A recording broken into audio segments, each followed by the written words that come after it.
ഭീതിതമായ വിജനതയെ കൂട്ടുപിടിച്ച് ഈ ശ്മശാന മൂകതയിൽ ഉറങ്ങിക്കിടക്കുന്നവർ ഒരിക്കൽ നിന്നെപ്പോലെയായിരുന്നു.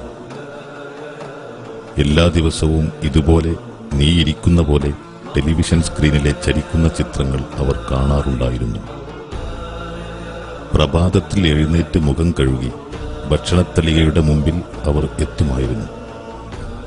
സ്കൂൾ, ബിസിനസ്, ജോലി, വിനോദം, ഒരു ദിവസത്തിന്റെ തിരക്കുകൾക്കിടയിലേക്ക് ഊർന്നിറങ്ങി ജീവിതം എന്ന മഹാപ്രതിഭാസത്തിന്റെ മൂലകങ്ങളായി അവർ മാറിയിരുന്നു. അവർക്കും ആഘോഷങ്ങളുണ്ടായിരുന്നു. പെരുന്നാൾ, പിറന്നാൾ, നവവത്സരം. കാമുകിയോടും അനുരാഗഭാചനങ്ങളോടുമൊപ്പം അവർ മതിമറന്നിരുന്നു. നിന്നെപ്പോലെ അവരും ഒരിക്കലും ചിന്തിച്ചിരുന്നില്ല ഞാനും ഒരിക്കൽ മരിക്കുമെന്ന്. വിശുദ്ധ ഖുർആനിലെ ഈ വചനം ശ്രദ്ധിക്കുക. എല്ലാ ശരീരവും മരണത്തെ രുചിക്കും.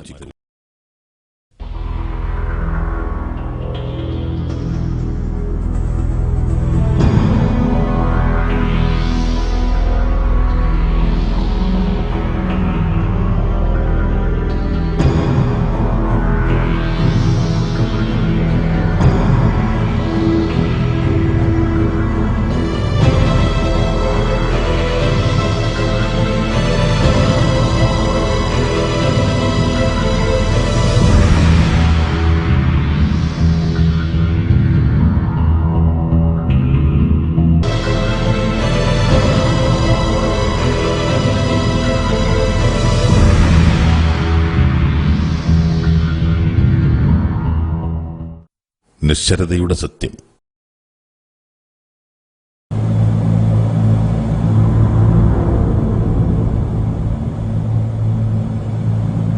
താൻ ജീവിക്കുന്ന മഹാപ്രപഞ്ചത്തിന്റെ വലുപ്പവും വ്യാപ്തിയും മനസ്സിലാക്കാൻ മനുഷ്യനിപ്പോഴും പ്രയാസമാണ്. 300 ശതകോടി ഗാലക്സികൾ, അതിലൊന്നു മാത്രമാണ് നമ്മുടെ ക്ഷീരപഥം. ആ ക്ഷീരപഥത്തിൽ മാത്രം 250 ശതകോടി നക്ഷത്രങ്ങൾ, അതിലൊന്നു മാത്രമാണ് നമ്മുടെ സൂര്യൻ. മറ്റൊരർത്ഥത്തിൽ ഭൂമിയിലെ മൊത്തം തീരങ്ങളിലുള്ള മണൽത്തരികളേക്കാൾ കൂടുതൽ നക്ഷത്രങ്ങൾ പ്രപഞ്ചത്തിലുണ്ട്. നമ്മുടെ സൂര്യൻ ആ മണൽത്തരികളിലൊന്നു മാത്രം.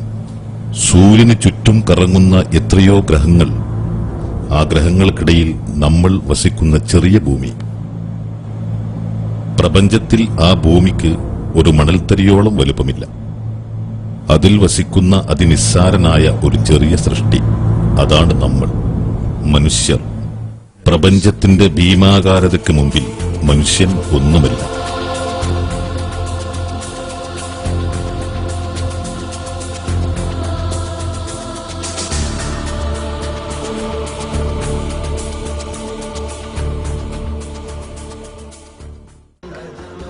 പക്ഷേ മിക്കവാറും സമയങ്ങളിൽ മനുഷ്യൻ ഇതെല്ലാം മറക്കുന്നു. ശരിക്കും ഞാൻ വലിയവനാണെന്ന തീർപ്പിൽ അഹങ്കാരത്തിന്റെയും ധാർഷ്ട്യത്തിന്റെയും ജീവിതമാണവൻ തിരഞ്ഞെടുക്കുന്നത്.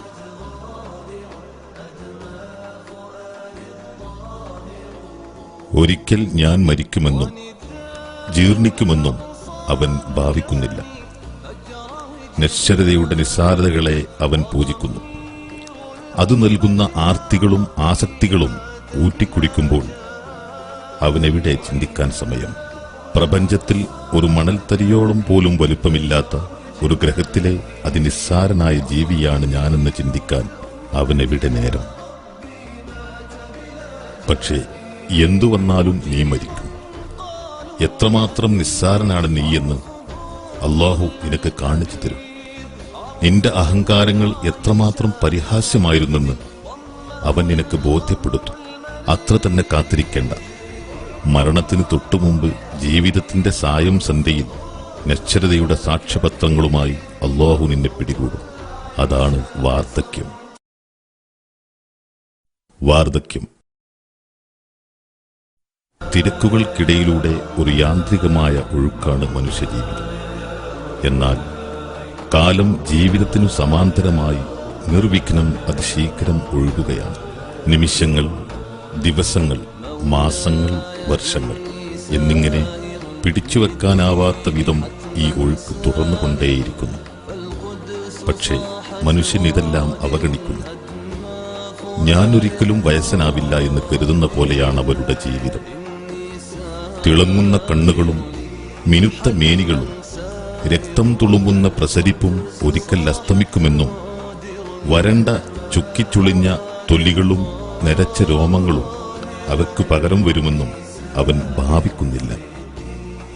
എന്നാലും വാർദ്ധക്യം വരുന്നുണ്ടെന്ന് എല്ലാവർക്കും അറിയാം. പക്ഷേ യുവാക്കൾ ആ കാലം വളരെ ദൂരത്താണെന്ന് ഭാവിക്കുന്നു. അവർ സാങ്കല്പിക സ്വർഗങ്ങളുടെ മിഥ്യാവലയങ്ങളിൽ കൂത്താടുന്നു. ഒരിക്കൽ ദുർബലരും നിസ്സഹായരുമായി മാറുമെന്ന വസ്തുതയെ നിരാകരിക്കാൻ അവർ പരമാവധി ശ്രമം നടത്തുന്നു. ഈ ചിത്രങ്ങളിലുള്ള രണ്ടാളുകൾ കാണാൻ ചന്തമുള്ളവരാണ്. സുന്ദരമായ ചിരിയുള്ളവർ, തുടുത്ത മുഖമുള്ളവർ. മറ്റൊരു പ്രസക്ത കാര്യം കൂടി പറയാം. ഈ ചിത്രമെടുത്തത് 1955 അപ്പോൾ അവർ ഒരിക്കലും കരുതിയിരുന്നില്ല നരബാധിക്കുമെന്നും വാർദ്ധക്യം വന്നെത്തുമെന്നും. ഇപ്പോൾ 50 അതിലേറെയോ വർഷങ്ങൾക്കു ശേഷം അവരിതാ നിൽക്കുന്നു. ആ ചിത്രത്തിൽ കണ്ട യുവത്വവും ചുറുചുറുക്കും പാടെ മങ്ങിയിരിക്കുന്നു. കാലം എല്ലാം നശിപ്പിക്കുന്നു. അത് പ്രപഞ്ചത്തിന്റെ നിയമമാണ്. ഉദാഹരണം പറയാം. മധുരമാർന്ന സുഗന്ധപൂരിതവും രുചികരവുമായ ഒരു ഓറഞ്ച് ഒടുവിൽ ദുർഗന്ധം നിറഞ്ഞ് നശിക്കുന്നു. ഒരാപ്പിൾ കുറഞ്ഞ കാലം കൊണ്ട് ചുക്കിച്ചുളിഞ്ഞ് ചീഞ്ഞു നാറുന്നു. അധികം വൈകാതെ മനുഷ്യ സൗന്ദര്യവും കൊഴിഞ്ഞു പോകുന്നു. മനുഷ്യന്റെ തൊലി സൗന്ദര്യത്തിന്റെ ഏറ്റവും പ്രധാന ഘടകം. കാലം കടന്നുപോകുന്നതിനനുസരിച്ച് അതിനും ഇലാസ്റ്റികത നഷ്ടപ്പെടുന്നു. ഒരു ചാക്ക് പോലെയായി മാറുന്നു. തിളങ്ങുന്ന മൃദുലമായ മേനി ചുളിഞ്ഞു തീരുന്നു. വരൾച്ച ബാധിച്ച് വിണ്ടുകീറിയ ഒരു നെൽവയൽ പോലെയായി മാറുന്നു. യുവത്വത്തിൽ കരുത്തുമായി നിന്ന തൊലിക്കട്ടി വാർദ്ധക്യത്തിന് കീഴടങ്ങുമ്പോൾ കൈകൾ കൊണ്ട് പറിച്ചെടുക്കാനാവും വിധത്തിൽ പരിണമിക്കുന്നു. ശരീരത്തിലെ മുഴുവൻ അവയവങ്ങളും വാർദ്ധക്യത്തിന് അടിയറവ് പറയുമ്പോൾ കണ്ണുകൾ കുഴിയിൽ ചാടുന്നു. മുഖം പതിഞ്ഞു പോകുന്നു.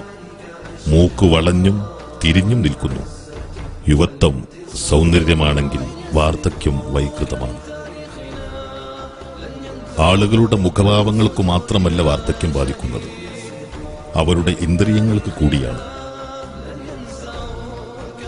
നാഡീവ്യൂഹങ്ങൾക്കും പ്രായമാവുന്നു. അപ്പോൾ കാഴ്ച മങ്ങുന്നു. എന്തെങ്കിലും കേൾക്കാൻ വളരെ കഷ്ടപ്പെടുന്നു. മനുഷ്യ ശരീരത്തിൽ കാലം നൽകുന്ന ഈ നാശങ്ങൾ പറഞ്ഞുകൊണ്ടിരിക്കുന്നതെല്ലാം ഒരേ വാക്കുകളാണ്. ലൗകിക ജീവിതം നിശ്ചരമാണ്. ഈ സൗന്ദര്യം, ആഡംബരം, ആർത്തി, ആസക്തി എല്ലാം നിശ്ചരമാണ്. സെലിബ്രിറ്റികൾ, സിനിമാ താരങ്ങൾ, കായിക താരങ്ങൾ, രാഷ്ട്രീയക്കാർ,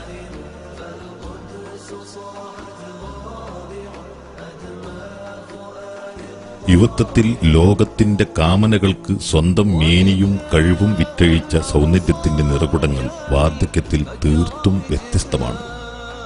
ഇത് ലോകത്തിന്റെ ബോക്സിംഗ് ഇതിഹാസമായിരുന്ന മുഹമ്മദ് അലിയായി മാറിയ കാഷ്യസ് ക്ലേയുടെ യുവത്വം. ചാമ്പ്യൻ പട്ടങ്ങൾ നൽകിയ ആത്മവിശ്വാസത്തിൽ അയാൾ വിളിച്ചു പറയുന്നത് ശ്രദ്ധിക്കുക: ഐ ആം ദ ഗ്രേറ്റ്. ഞാനാണ് വലിയവൻ. കാലങ്ങൾക്ക് ശേഷം അയാളുടെ വാർദ്ധക്യത്തിൽ ഒരു ഒളിമ്പിക്സ് ദീപശിഖ കൈമാറുമ്പോൾ വിറച്ച് വിറച്ച് അത് കയ്യേറ്റു വാങ്ങുന്ന ഒരു പാർക്കിൻസൺ രോഗിയായാണ് അയാൾ ലോകത്തിന് മുന്നിൽ വരുന്നത്. നിങ്ങളിപ്പോൾ ശ്രദ്ധിച്ചുകൊണ്ടിരിക്കുന്ന പ്രശസ്തരും അവരുടെ വാർദ്ധക്യവും ലോകത്തിന്റെ നക്ഷരഭാവങ്ങളുടെ പ്രതീകമാണ്. നിങ്ങളുടെ മേനിയും ഒരിക്കൽ ഇതുപോലെയായി മാറും.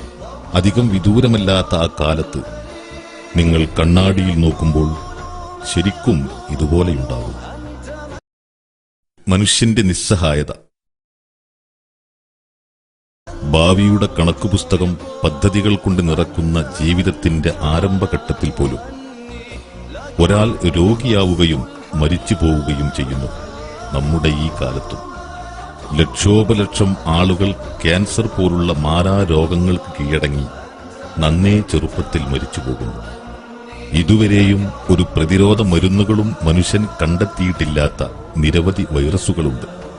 വളരെ നിസ്സാരമായ ഒരു വൈറസിന് ഒരു മനുഷ്യന്റെ ജീവിതം പാടെ തകർക്കാനും അവസാനിപ്പിക്കാനും കഴിയുന്നു. എന്നെയും ഒരിക്കലത് പിടികൂടുമോ എന്ന കാര്യത്തിൽ ആർക്കും ഒരു ഉറപ്പുമില്ല.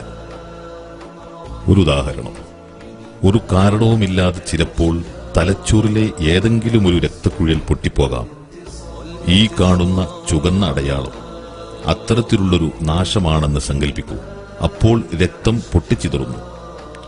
തലച്ചോറിലെ അത്തരമൊരു പൊട്ടിച്ചിതറൽ ഭയാനകമായൊരു നാശമായി മാറുന്നു. വർദ്ധിക്കുന്ന രക്തസമ്മർദ്ദം രക്തകോശങ്ങളെ കൊന്നുകളയുന്നു. തളർവാദം പിടിച്ച് ചിത്തഭ്രമം ബാധിച്ച് ആ വ്യക്തിയുടെ ജീവിതം പിന്നീടാകെ ചുഴിയിലകപ്പെടുന്നു. ജാനി ക്ലീഫിന്റെ ഉദാഹരണമെടുക്കാം. കാംബ്രിഡ്ജ് യൂണിവേഴ്സിറ്റിയിലെ മിടുക്കനായ ഈ നിയമ വിദ്യാർത്ഥിക്ക് ഭാവിയിലേക്കായി നിരവധി പദ്ധതികളുണ്ടായിരുന്നു. ഒരു ദിവസം അവൻ പ്രൊഫസറുടെ മുറിയിൽ തലയടിച്ചു വീണു. പെട്ടെന്നു തന്നെ അവനെ ആശുപത്രിയിലെത്തിച്ചു. പക്ഷേ അവന്റെ തലച്ചോറിലെ ഒരു കുഴലിന് തകർച്ച സംഭവിച്ചതുകൊണ്ട് പിന്നീടത് ഗുരുതരമായൊരു പക്ഷാഘാതമായി മാറി. ഡോക്ടർമാർ ഓരോരുത്തരായി അവനെ ചികിത്സിച്ചു. ഭേദമുണ്ടായില്ല. അവന്റെ തലച്ചോർ തകർച്ച അങ്ങനെ തന്നെ നിലനിന്നു. അവന്റെ ഹ്രസ്വകാല ഓർമ്മകളെല്ലാം നഷ്ടപ്പെട്ടു. വളരെ കഷ്ടം നിറഞ്ഞ മറവി രോഗത്തിന്റെ കെണിയിലേക്കയാൾ വീണു. ഒരു അഭിഭാഷകനാവാനുള്ള അവന്റെ അക്കാദമിക് സ്വപ്നങ്ങളും ജീവിതാഭിലാഷങ്ങളുമെല്ലാം അവസാനിച്ചു. അവൻ കണ്ടതും കേട്ടതുമായ എല്ലാ കാര്യവും 5 മിനിറ്റിനുള്ളിൽ അവൻ മറന്നുപോയി. പ്രവൃത്തികളെല്ലാം എഴുതിവെക്കുന്ന രൂപത്തിലേക്ക് അവൻ മാറി. അങ്ങനെ മാറാൻ അവൻ നിർബന്ധിതനായി.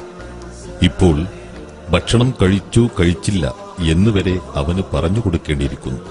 വിജയിയായൊരു അഭിഭാഷകനാവുന്നതിനു പകരം 5 മിനിറ്റ് മുമ്പ് എന്താണ് ചെയ്തതെന്ന് പോലും മറന്നുപോകുന്നൊരു നിസ്സഹായാവസ്ഥയിലേക്കവൻ വളർന്നിരിക്കുന്നു.